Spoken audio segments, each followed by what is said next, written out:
Welcome to the Michigan Man Podcast on Wolverine Sports Radio, a member of the V Sporto Network, and in partnership with SB Nation's Maize and Brew, for Wolverine fans from coast to coast. Go Blue, and welcome to the show. I'm your host, Mike Fitzpatrick. There is so much to talk about when it comes to Michigan football right now, and joining us today to do just that will be Clayton Sayfie from the Wolverine Magazine and the Wolverine on 3. Just a few short weeks ago, many of us were dreading a trip to Columbus, wondering if our recruiting class would hold together or if we'd make it to a bowl. Fast forward a few weeks and oh, how everyone's spirits have improved. We picked up the number one quarterback in this year's class, Bryce Underwood, in a surprising way, went down to the Shoe and stunned Ohio State, finalized a top 10 recruiting class, and earned a bowl trip to Florida, where we'll do battle with an angry Alabama team. It's actually been a lot of fun. My interview today is about 30 minutes, so let's get right to it. Up next on our Game Day segment, with a lot to talk about, is Clayton Sayfie from the Wolverine Magazine and the Wolverine on 3. So stay with us.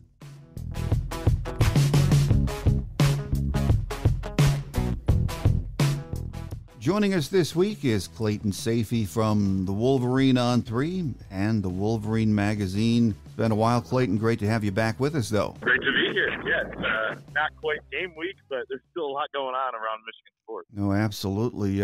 Michigan football news has been fast and furious since the Ohio State game, and there really is a lot to talk about. But let's start with some of the latest news, and I mean yesterday, on Tuesday, we learned that Chip Lindsey from UNC would be hired as the new offensive coordinator. And I must admit, I am not that familiar with him, but your thoughts on this hire, Clayton? Yeah, I think it's a solid hire. You know, I do think that after just the more years that go by of doing this, I try to wait until the season to judge it, but that's so far away, right? We got to talk about it now, and we have to evaluate what it's going to be like and what Michigan's going to look like, and that's part of the fun part, of course, too. So I like this hire. You know, I said it as soon as they made a change, getting rid of Kurt Campbell, that I would like to see somebody come in here that has experience calling plays at the Power 4 level, and Chip Lindsey definitely has that. Eight years of experience as an offensive coordinator overall. Been at North Carolina the last couple seasons. They've had really good, solid offenses with a lot of balance. You see nearly 240 yards passing per game, about 190 yards rushing. I think a lot of people like to see that, right? You don't want to go away from your identity as Michigan football, but hey, you're bringing in a 5-star quarterback who's the number one recruit in the country. You understand that after this season, with the lack of stability at quarterback and the lack of playmakers at wide receiver, you want to be more dynamic in the pass game. So you got to blend both. And really, it's not like what you're aiming for is something we've never seen at Michigan. Just a year ago, right? It was a really balanced, good offense that pretty much checked all the boxes. You know, they played a slower tempo, so maybe the yards per game and all that, the stats didn't necessarily add up to, you know, one of the top 10 in the country. But, man, I mean, they were efficient. They moved the football. They played complementary football. And the one thing maybe Michigan had lacked in the years before that was when they had to go down and score a touchdown in the biggest moment. They did in the Rose Bowl. And, you know, even big moments throughout the season when they had those gotta-have-it drives, they did it. So it's getting back to that, right? Of course, Chip Lindsey's going to come in, run his system. Sharon Moore, you know, had a very good system as well when he was offensive coordinator. So I think those two working together, a guy with experience, 50 years old, was at Auburn under Gus Malzahn, who's one of the more creative offensive minds in the sport, you know, regardless of what you think about him overall as a coach. There's no doubting that. And then he also worked under Todd Monken, you know, who's now the offensive coordinator of the Baltimore Ravens. What he's done with Lamar Jackson, but did great things at Georgia as well. So he's had some really good influences around him. He has experience himself. He's done some good things lately, you know, running his own show at North Carolina in terms of the offense. So I think it checks a lot of boxes, and I think Michigan fans are pretty happy with this hire. Yeah, I think so. I guess my question is he immediately joining the staff, or is he going to wait until after the bowl game? That's a great question. I don't know the answer to that. Now, we did ask Sharon Moore last week if he expected Steve Kasula, or not even expected. We said, is Steve Kosula going to call the plays in the bowl game? And he said yes. Yeah. So I would imagine he joins the staff as soon as he can and, starts recruiting and formulating the offense. Maybe he has some input, and then they let Steve Kosula call the plays just because he's been more familiar with this group of players. But I don't know that for sure. So that's interesting about this time of year, right? Yeah, It'd be very interesting to see how that happens. But so we were expecting the new OC and the news of who that would be. But do you expect there's going to be any additional staff changes in the coming weeks? I'm not sure about that either, but I do think that this was a first domino to fall. If Chip Lindsey has, people in mind that, after he evaluates things himself, right, he should probably watch every snap at least a couple times maybe of this season and see what he likes, see what he doesn't like. Talk to Sharon Moore about what the staff is. And maybe they make some further moves on the offensive side of the ball. I could definitely see that happening. Sharon Moore said last week that he didn't anticipate any changes right now. So I took that as, hey, maybe not before the bowl game. But now that you have an offensive coordinator, maybe I take that as, a few days into it or a week or two into it, maybe they make a move because of, Chip Lindsey having that influence on the offense. And you want part of that too, right? You want him to have his own, guys that he's comfortable with, guys that he wants to work with that kind of align with what his vision is for the offense. Well, all of this is going on while the portal is open. And of course, Michigan is going to be a big player this year. I think most of us agree we need to bring in another sort of high-end guy for next year. Miller Moss is a name that keeps popping up. He seems like a good fit with Sharon's offense, doesn't he? Yeah, I think he would be. And Michigan has to thread quite the needle here because, Bryce Underwood may, him being at Michigan, may not help entice some of these younger quarterbacks that are in the transfer portal that want to play right away or start, down the line at some point with 3 years of eligibility remaining or something like that. If you're coming off your freshman year, you may look at it and say, well, my next 3 years, if Bryce Underwood's the guy, he may end up starting over me all 3 seasons. So, of course, you could always hop back in the portal these days. Imagine that, right? Right. All over the country. But I think, you probably take a guy with 1 or 2 years of eligibility remaining, more likely one. Miller Moss would check that box. We have heard there is some mutual interest, but did hear yesterday that there really hasn't been that much contact at this point. So that's an interesting one, I think, to watch. I wonder if Michigan has somebody else in mind. But I do think, hey, maybe there wasn't much contact because we don't have an offensive coordinator, you're saying, if you're Sharon Moore. So he's probably working on that. Okay, get that done. Now players that are interested in you understand what this offense is going to look like. They're going to be able to talk to Chip Lindsey about what the offense could look like. So, again, I think this was a big domino to fall, so we'll kind of see how it goes there. But no doubt that I think they're going to add a quarterback in the transfer portal, maybe somebody that could start next season. And, if Bryce Underwood's good enough at some point next year, then you maybe let him take the job. Trevor Lawrence did that. He didn't start right away. He was the number 1 overall recruit. Caleb Williams was the number 1 quarterback a few years ago. Spencer Rattler started over him for a few games until he took over the job. After coming in off the bench and really playing well. So I could see a similar situation here. But you do have to convince somebody that isn't too worried about that happening, Bryce Underwood taking over the job. Mm-hmm. So, again, they got to thread, quite the needle. Well, Michigan is going to have to supplement via the portal, as we expect. What position groups need to be addressed first and foremost, in your opinion? Well, how long do we have? But, no, I think they could – if there's a guy talented enough and, would fit your culture and, check the boxes for you, then I think really any position would be on the table, even kicker, because you got Dominic Zavada coming back next year, which was huge news, by the way. Yeah. Maybe we'll get to that. But, even beyond that, right, you got to find the guy for next season because he'll be in the NFL. So I think any position's open, but things I would look at, offensive line, I think defensive tackle, you're already seeing that with them having interest in some prospects there. Corner as well. I do think that they need to add some numbers there. They're pretty thin. I wrote about this earlier when Will Johnson declared for the draft, but with Johnson gone, they only have 5 returning corners back, and that includes Zeke Berry. I think they got to bolster the numbers there. They got a couple guys, you think about the wide receiver is probably near the top of my list. So there's a lot of them, and the good thing is there's a lot of talent in the portal. You're seeing it by the minute, basically. Every time I look at my phone, somebody new has gone in. So you might be able to find some guys to come replace. Yeah, well, and the thing with the portal being open is the door swings both ways. Michigan is going to lose some guys we already have, but that's inevitable in this day and age, isn't it? It is. And look, I think that some of them probably realize that Michigan is looking for guys that could replace them. And I don't blame them necessarily for looking out for themselves, finding the place that's the best situation for them to get on the field. Of course, money comes into play for everybody these days. And then the second thing is, Mike, I think something that people are just starting to talk about, but I've been trying to mention here and there throughout the season following this House versus NCAA case is that the scholarship or the roster cap is coming into effect next season unless things go completely haywire with this court case, which I guess they could. But 105 players now at a maximum.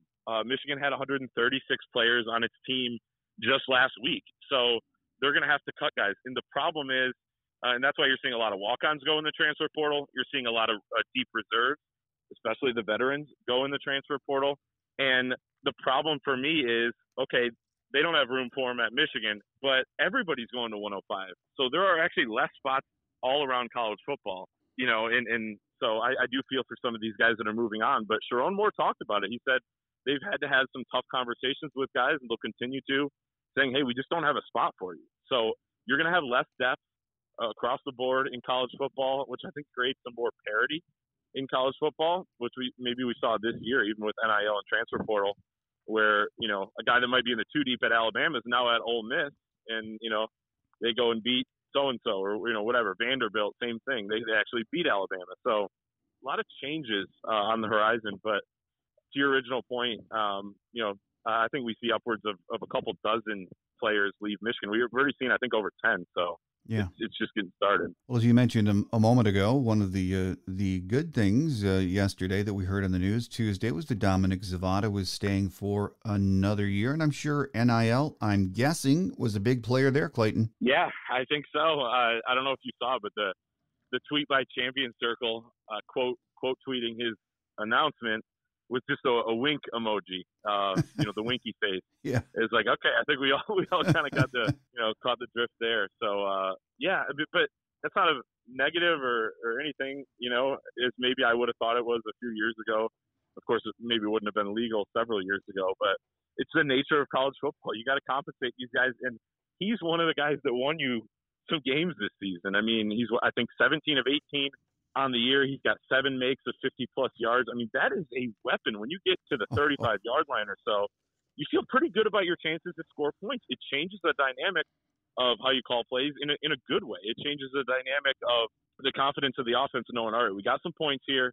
How are we going to attack this? Now, Michigan's offense probably more got bailed out by that this season more than the alternative. But if you do have a good offense next year and you got that great kicker, I mean, we're talking about something that could be just a ridiculous weapon. So, yeah, I mean, in Michigan with kickers, I mean, you go from Jake Moody to James Turner to Dominic Zavada. It's pretty remarkable what they've done. No, it's fantastic that he's coming back. So one less thing to worry about when you're thinking about next season. Yeah. But Clayton, the last 3 years or more, we've I think all of us, we've been lamenting the fact that Michigan was more than a step behind in the NIL game and needed to catch up. There was a lot of talk about that. And I don't know what triggered the change. Maybe it was how this past season started. But it seems obvious Michigan has now come to play with the big boys, and when it comes to firing off the money cannons, they're ready to do it, aren't they? It sure seems like it. And like you said, I mean, what a change, and that's why when you sit back and you evaluate what this regular season was, you go 7-5. It was a tough schedule. So, okay, this team's more like your traditional 8-4, 9-3 type of Michigan team. Doesn't mean there weren't disappointing weeks along the way. I mean, I thought they should have beat Illinois. I thought they could have beat Washington. I thought they had that game at Indiana if they would have had any offense late. So it's not to say that you just throw everything out the window. But I do think while it wasn't a successful year, it was a productive one because, one, you got the win over Ohio State. That's a huge one. It's like winning a championship, some form of championship in and of itself. And the second thing is I think you got your ducks in a row off the field. And maybe it did take some losses for that to happen. We saw it with Ohio State. They lose to Michigan. They don't look so good in their bowl game. And probably even before that, they were already gaining momentum in the NIL space. And, there you go. They got a $20 million roster. Now, so much more goes into being a good team, right? They proved that. Michigan helped prove that by beating them a couple weeks ago. But it's a start, and it's a prerequisite for being a competitive team. You have to be really good in the NIL space. Feels like Michigan's getting there. And one thing that I heard that has helped is, when you talk about Bryce Underwood or some of these other high-level recruits, and then we'll see it in the transfer portal as well, that they're going after, is it helps telling these donors that, hey, this money would be for this guy, or Dominic Zavada is another great example.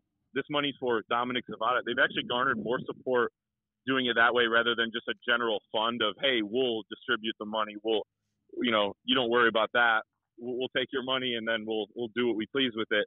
They've done a good job targeting, specific donors for specific reasons. And I think they've gained a lot of traction that way. And it doesn't hurt, if the number 2 richest man in the world starts donating either. Right. I mean, you talk about a 360, and part of me likes this change in direction, part of me doesn't, the old school guy. I mean, it's almost like saying those who pay will be champions, and I'm not sure Bo would approve of that.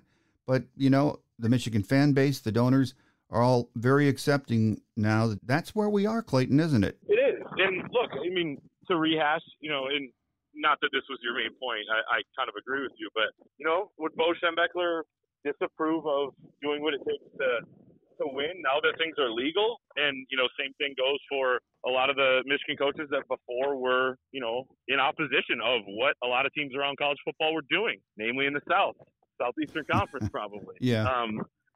But now it's legal. Now, you either become Blockbuster Video or you continue to compete at a really high level. And, it's just the nature of it. So I don't love it either. I don't love the free transfer rule where you don't have to sit out anymore, which creates a ton of movement all over college football. But at the same time, if you're in those positions, you don't have any time to complain about it. You have to embrace it, and Michigan's doing that, which I think is a real positive, and again makes it a productive calendar year here for Sharon Moore. Oh yes, it does. Well, I'm sure the news will be fast and furious on the NIL front the remainder of the month while the portal's open. In the meantime, we have to get ready for the ReliaQuest Bowl against Alabama, a rerun, sort of last year. And right now, I sort of cringe thinking about how we match up with them. I know DeBoer said he doesn't expect many of his guys to sit out, but on paper, this doesn't look good for Michigan, does it? No, it really doesn't, to be quite honest, for a couple of reasons. One, if Michigan had its horses, you're still looking at a team that was thinking they'd be in the college football playoff. I mean, the loss to Oklahoma kind of did it in. I don't really think Alabama has much of an argument, but they finished number 11. They were right on the precipice either way. No matter how we think about it. So that's a pretty good football team, despite some of the losses they had this year. Vanderbilt, the Tennessee one's obviously a fine loss, but then the Oklahoma game where you score 3 points. You still have Jalen Milroe. We'll see if he opts out or not. There's some buzz that he could go to the NFL. Maybe he goes to the NFL after the bowl game, so we'll see about that. But, Michigan would have been a pretty hefty underdog even with all its guys. And, now you're seeing Mason Graham's going to the NFL. Will Johnson obviously declared he was hurt anyway, but and it probably won't be the last. So, I think that it's going to be a good opportunity for some young guys to play, prove themselves, and develop and get that good experience that you really need. But beyond that, winning the game, seems like a tough challenge. Although, winning the game felt like a tough challenge, really tough a couple weeks ago too. So you never know, but I agree with you. I think it's going to be a big task for this team. Oh, it will be. But no matter what, I'm going to enjoy the game, and I expect Bama to try and prove a point that they should have been in the field of 12. So Michigan fans have to, keep that in perspective on this New Year's Eve, because really the bowl game means different things to both of these teams, doesn't it? It does. And that's one of the, main things you have to analyze when, you try to, whether pick a game or just even watch a bowl game these days, you have to kind of look up, oh, that's right. Okay, who's opted out for each team? Which team thought they should have had a better year than they did? Of course, both of them did, but Michigan kind of knew maybe its fate a little bit earlier than Alabama, or a lot earlier, that they were going to, they were really striving to make a bowl game until the Northwestern win got them over the hump, and then had the Ohio State win. But, they thought they were on the verge of either missing a bowl game or making a Pinstripe or Music City or something like that. So, Michigan might have some more motivation in that respect. But like you said, Alabama may have more motivation in the aspect of trying to prove themselves and show that they should have been in the college football playoff. So it's hard to predict those intangibles, and a lot of it's going to come down to who opts out and who doesn't. Which again, I think it would probably favor Alabama. I would think they have less guys to opt out, which is kind of amazing to think about. But Michigan's got all these top tier NFL draft prospects. Well, we haven't talked about this yet because of all the current news, NIL, the new OC, but let's circle back to a few Saturdays ago down in Columbus. And those who write the history of this great rivalry will, spin it in different ways. But the bottom line, that was a performance from Michigan that no one saw coming, and it's going to live for the ages, isn't it? It really is. It was incredible. And like you said, I mean, no one really saw this coming. I mean, we had all watched a ton of Michigan football all year, right? We've watched every play at least once, I sometimes say. And, because you go back and watch and, having watched this team all season, that I just did not expect that to happen. Now, what needed to happen for that result to come to fruition was exactly what did occur, because you had to stop the run. You had to not load the box, so you could sit back and also limit the big plays from Ohio State's passing attack. Maybe you need a little bit of help from Chip Kelly, who seems to call quite a few runs that really just weren't working throughout the game. But more than anything, I give Michigan's defense credit. Wink Martindale, all those guys that played. I mean, it was a masterpiece. It was the best defensive performance out of all four now wins in a row that Michigan's had over Ohio State. And you didn't have help from the offense either. So that actually made it even more impressive. You hold them to 10 points, a high-powered offense like that. You got the 2 turnovers. And then the offense, didn't do a ton, but they did enough late to drain the clock. They controlled the football late on those 2 drives in the fourth quarter, even though they turned it over a couple times too, which that wasn't one of the things that you drew up, when you try to envision what it would take for Michigan to win the game. But they were able to win the field position battle, which was big as well. Tommy Doman deserves credit for part of that. Weir Hall for the interception, everything else. But it was just the exact performance that they needed in a lot of ways, and they got it. And, it was stunning. And I don't know if anyone was more stunned than Ryan Day, which is almost part of the problem for Ohio State side. But, hey, I'm not here to fix their program. So they can figure that one out for themselves. Well, what that game proved once again, and so often we ho-hum a fact or a saying like this, is that on any given Saturday in a rivalry like Michigan-Ohio State, anything can happen. Throw out the records. Again, we hear that all the time, and quite often it doesn't live up to that. What that game proved to fans and the experts is no matter how much talent you have or how much you spent in NIL, you better bring it in games like this, because really there's no rational way to explain why Ohio State didn't just dismantle Michigan, is there? It is weird because you say throw out the records, and Sharon Moore even actually used that terminology coming into the game.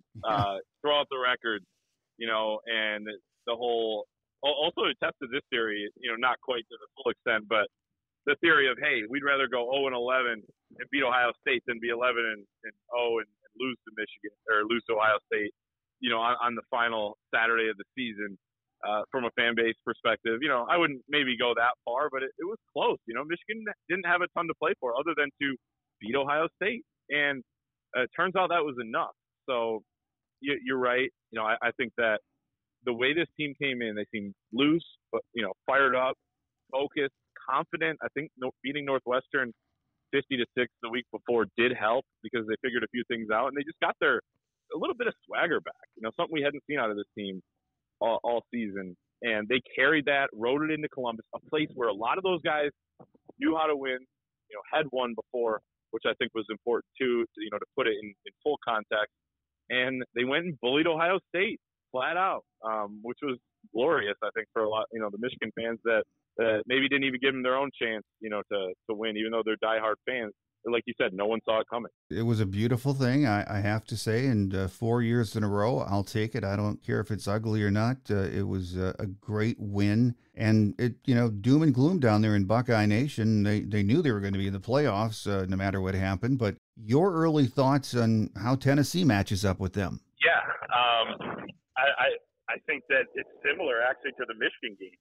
in respect because Tennessee's got a great defensive line and a great defense overall, which I think that they have a similar challenge. Now, do I think they'll meet the challenge at home? Probably, but it's going to be worth watching for sure. Yeah, and I expect them to win, but much to the chagrin of their fan base, if they do win, they're traveling back to Eugene for a second time this season, and I'd give the Buckeyes a fair shot on a neutral field, but it is going to be an insane atmosphere at Autzen, and that's going to be a tough one for Ohio State to overcome, isn't it? You know, they almost got it done there, though, so I do think they got a shot if they're able to get by Tennessee, but Oregon, you know, and I will say Oregon kind of got screwed a little bit by their draw, but at the same time, you know, hey, you got to win some games to win the national championship, and it seems like they're embracing that. But one thing back on the Tennessee thing, it's at home, so it gives Ohio State an advantage to win the game.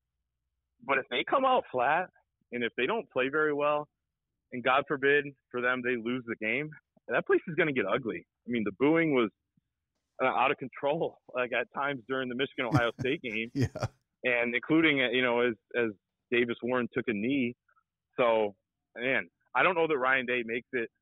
You know, I think a lot of people think he's safe, but I think a lot of people are doing that without actually seeing the visual of them losing a home playoff game, a second straight home game after losing to that Michigan team. I don't know that he survives that. I think he would either leave or they would fire. Oh, man. I mean, you're right. Even though they are playing at home, if things are dicey early in that game, I mean, the Buckeye faithful are already on Kirk Herbstreit for a lot of reasons. But when Kirk said it might be better if Ohio State played on the road because of that crowd. I agree with him. Like, again, I do think it gives them an advantage. So, you know, and they're favored in this game.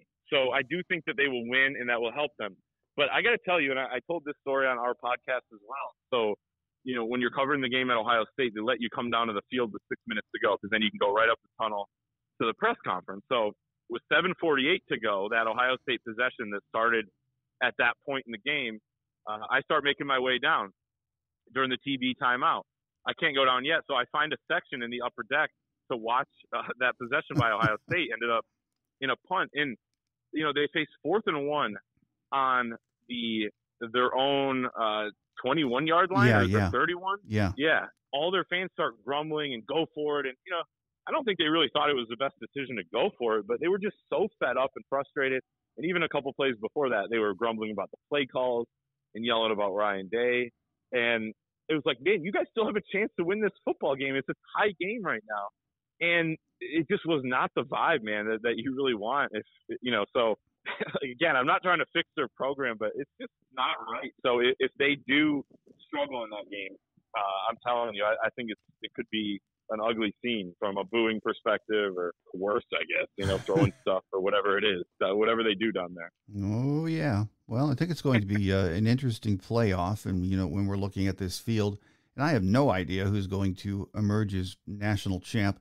My guess is Oregon, but who knows? Maybe even Notre Dame, because I like the way they play. They remind me of Michigan last year, that they're suited to a grinded-out type of game. They're strong in the trenches. They play complementary football. But who would you say right now, if you had to pick, to come out on top? I was early on when they released what the format was going to be in this 12-team era. I was early on the whole 5 seed, you know, having maybe the biggest advantage. So I haven't looked at the odds on the different sports books, but I believe Texas is a 5, right? I might give them the edge, actually, because they play Clemson at home. Then they go neutral field and play Arizona State, I believe, and then that would get you into the Final Four. So, you know, who has the easiest path to the Final Four? Probably Texas. And then, you know, actually Penn State has a good one as well. Good draw is the 6th seed. So, you know, but I'm not picking Penn State as the most likely to win it all. But I actually would go Texas, because I think they have the easiest road to the Final Four. And then, you know, you whittle it down from there. They haven't played a tough schedule. They lost to Georgia a couple times. But it's a good team that a lot of us saw in person earlier this year that I think could do something. Final question before we let you get away, Clayton. The Ohio State win, of course, lifted the spirits of the program, players, fan base, no doubt. The recruiting class, very good. We have Bryce Underwood, even better. it's hard not to be optimistic about the future of Michigan football all of a sudden, isn't it? For sure. It's been a huge month. I think that they've done a good job behind the scenes with the NIL stuff that we talked about, on the recruiting trail, which is also kind of behind the scenes, working in silence a little bit for Bryce Underwood, some of the Big Ten guys that they were able to land at the end, maybe some guys that they land in the late signing period, and then also what they're going to do in the transfer portal. They set themselves up monetarily for some of that, and grinded in terms of the traditional recruiting. I mean, relationships still matter as well. And then, coming off of landing Bryce Underwood a couple days later, you beat Northwestern by 40 plus points. Then you go down and beat Ohio State. People are starting to believe a little bit more in what this coaching staff can do. Of course, there might be some changes to it. And then you look at just the way they're setting themselves up, I think, with what could be a pretty big transfer portal haul this year. I think there's a lot to be excited about. I do think that that's about half the battle, though. There's so much that goes into this job these days for these coaches. It's not just recruiting, transfer portal, fundraising, but it also is game planning and, strategy, putting your system together, managing the game, managing the clock. Like, you could go down the list. But I do know this: recruiting, acquiring talent is the lifeblood of this sport, for any lifeblood of any program in this sport. If they're going to be able to do that at a high level, then you got a puncher's chance. If you can't do that, you don't really have much of a chance. So they're at least starting to put that together, which I think is huge. Yeah, well, off to a great start. It's going to be an interesting couple of weeks with the portal open and then into the off season. So a lot of news to talk about, and I'm sure we will have Clayton Sayfie from the Wolverine on 3 and the Wolverine magazine back very soon in the new year. As always, Clayton, thank you for being so generous in your time, and keep up the great work over there at On 3 with the podcasts and in the Wolverine magazine. It's always good stuff, and we appreciate you being with us. Appreciate you having me. That was fun, as always.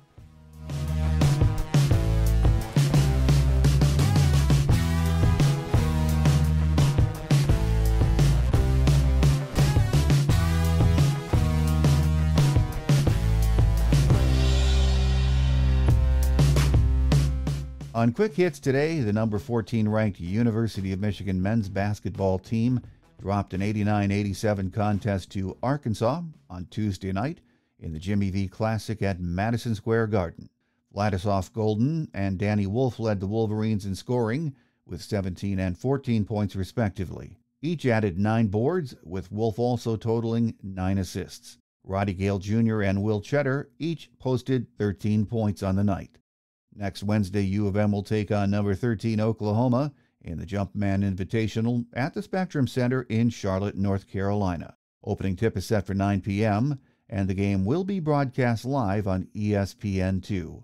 We are 8-2 overall right now, 2-0 in Big Ten action. Number 20 ranked women's basketball, 8-1, wraps up a 2-game homestand on Saturday at 3 p.m., hosting Detroit Mercy at Chrysler Center. U of M enters the contest on an 8-game winning streak. After that, the ladies will join the men and travel to the Jumpman Invitational on Tuesday in Charlotte. Coach Barnes-Arico's squad will face Oklahoma at 9:30 p.m. A strong defensive effort kept 6th-ranked Michigan hockey off the scoreboard for the second straight night as the Wolverines dropped a 2-0 decision to 4th-ranked Minnesota on Saturday evening in Minneapolis. This weekend, Michigan welcomes Wisconsin to Yost Ice Arena for a 2-game series on Friday and Saturday to close out the first half of the season. We are 10-5-1 overall, 4-2 in Big Ten play. It's going to be a busy next few weeks with portal news and getting ready for the bowl game with Alabama. We'll be back next week with the latest news. Then the week of the game, we'll have our usual 2 shows as we prepare for what we know is an Alabama team that thinks they should have made the field of 12, and they have a pretty good argument, to be honest with you. So make sure you tune in as we close out this month and year with the latest Michigan news. That does it for now, though. Have a great Wolverine week, everyone. I'm your host, Mike Fitzpatrick. Until we meet again, take care, and as always, go blue.